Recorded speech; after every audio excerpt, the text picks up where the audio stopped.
What is the question, brother? About the ancient tribe, they don't. Ancient tribe. Yeah. He asked a question, what if someone doesn't speak Arabic? Who hasn't heard about Islam? Why should Allah put him in hell? Where does the Quran say? Does the Quran say if you don't know Arabic, Allah will put you in hell? Does the Quran say if you have not heard about Islam, Allah will put you in hell? I'm not sure. Our beloved Prophet Muhammad sallallahu alaihi wasallam said, every child is born in Din al-Fitr, is born as a Muslim. Muslim by definition means a person who submits his will to God.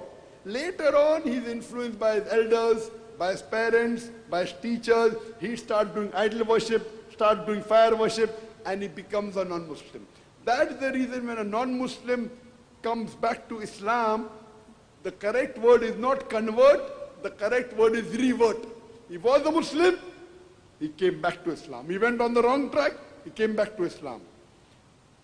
Every child, if you pick up a child from a Jewish family, pick up a newborn child from a Christian family or a Hindu family, if you do not let them come in contact with any human being, they will follow everything of Islam except in name. There was a research done on two tribes, the Kapauku tribe and the Australian Aborigines. These two tribes did not come in contact with modern civilization till as late as 1950.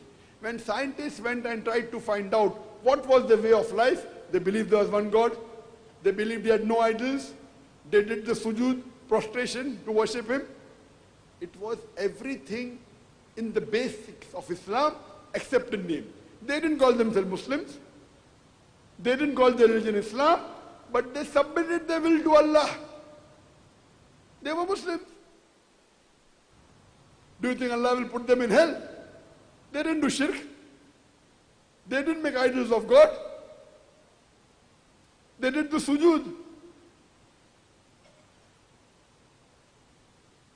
Allah says in the Quran, you may ask me the question, brother, if there is someone in the world who has not heard about Islam, today it is very difficult. Next to impossible for anyone to say he hadn't heard about Islam. But even if I agree with you hypothetically, 0.001% chance. Allah says in the Quran, in Surah Fussilat, chapter number 41, verse number 53, Allah says that Sanurim ayatina fil afaqi wa fi anfusihim hatta yatabayyana annahu al-haq. That soon we shall show them our signs in the furthest regions of the horizons until it is clear to them that this is the truth. Allah says, irrespective whether someone tells you about Islam or not, irrespective whether you know or not, Allah says that to every individual human being, He will show every human being the signs of Allah in the furthest regions of the horizons until it is clear to him, Annawul Haq, that this is the truth. That means, that's why Allah says in the Quran, on the day of judgment, no kafir will ever object to Allah. Allah, I didn't get the message. Allah will tell, I gave you the message directly. Why not?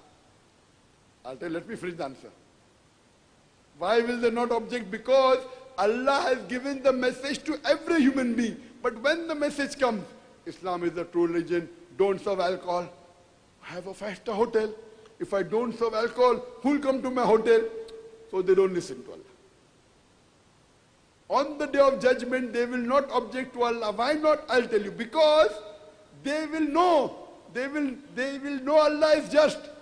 They said, we made a mistake. Give us one more chance. Allah said, I gave you thousands of chances in this world. Khalas, now the test is over. So that's the reason no human being will ever on the day, before he dies, before every human being dies, Allah Himself gives the message to every human being that there is one Allah. Every human being. Every human being. Therefore, when they are resurrected on the day of judgment, they cannot say, I did not get the message. This is Allah's justice. Those who don't know about Allah, they accuse Allah. If you read the Quran with translation, almost all your answers will be solved. The problem is we don't read the Quran with translation. Or if we read, we don't understand, we don't ponder. Brother, have you read the translation of the Quran? Yes, I do. I was. Not was. Did you read it? I did. When did you read it?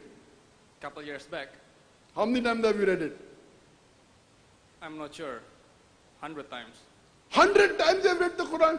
Yeah, I was born in a very strict Muslim family. No, I'm talking about translation, brother. On the translations, yeah, a couple times. Not Arabi. Arabi people do Khatme Quran. Good, alhamdulillah. Translation, couple of times means 2-3 times? Yeah. Do you Couple remember times. what I've told? No. Do you remember? So what you have to do, if you read a book which you don't understand, what do? You read again, correct? Yes. Who's to blame, you or me? I yet don't know the Quran well. I yet do not know the Quran very well. I'm a student. If you read the Quran 1,000 times, the 1,001st time you read, you get more knowledge. That's the beauty of the Quran. The Quran is unlike any other book. The more you read, the more you understand it, the more you get the other meaning of the Quran. Even after reading 1,000 times, you would want to read it more. You read a couple of times. Who's to blame, you or me? What I'm telling you is from the Quran or not? Yes or no? Yes or no? Yes.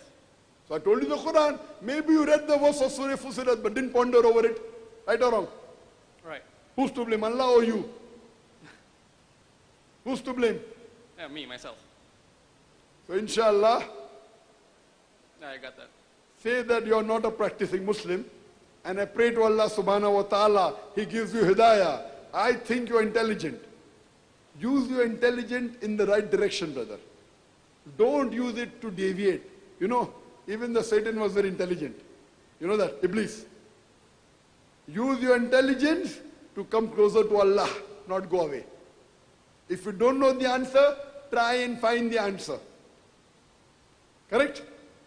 All right, I got that. Yes. So I pray to Allah subhanahu wa ta'ala, may He give you hidayah, makes you a practicing Muslim, and makes you a soldier of Islam to spread His deen, inshallah. Thank you. You're most welcome.